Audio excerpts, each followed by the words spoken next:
জি ভাই, আসসালামু আলাইকুম রহমতুল্লাহ। আচ্ছা বলিটা তো জনজাত নমাজও বা খবরের দ্বারা আননেসেসারি কথাবার্তা অ্যাভয়েড করাও দরকার।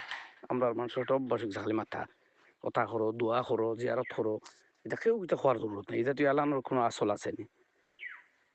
তার মনে হয় পড়াশোনা করবো, খামোশ থাকা উচিত কেন? আর জুতা আননেসেসারি একটা কথা শুধু এলান হয়।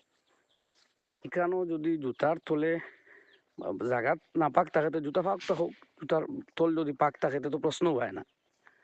আর যদি জুতার তলে না পাকি কিছু লাগাইলো থাকে তথাপিও জুতা খুলিয়া সে উপরে ভাও রাখি দিলে আর কোনো প্রশ্ন নেই।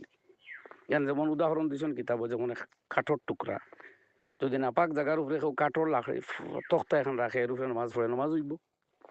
এমনকি যদি তক্তার নিচু অংশে নাজাসত শুকনা লাগাইল থাকে আর উপরে বাগুয়াইয়া নাজাসত তরাসর পৌঁছে না তবুই কেন নামাজ হইব।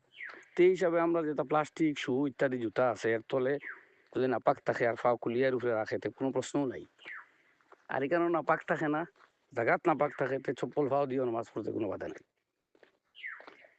খামোখাই এলানোর কোনো আসল নাই হুদ্দা। আর জুতা পায় সাহাবায়ে কেরামে তো তখন নমাজও পড়ছেন স্যান্ডেল ফাঁদ দিয়ে। সেটা স্যান্ডেল অবশ্য ওরকম আসলো যে ফার আঙ্গুলগুলা মাটিতে লাগছে, অসুবিধা হয়েছে না। আমরা এটা জুতায় অবশ্য নমাজ হইতো না, যেহেতু ফার আঙ্গুলির ফাংশন আছে নমাজও, ফাওয়ার ছাতা তোলার। কিন্তু জনজাতিনও তো ফাওয়ার ফাংশনও নাই, পাক না পাকর প্রশ্ন। ও যা খুইলাম আমি। ঠিক আছে, আল্লাহ শুকর, আসসালামু আলাইকুম।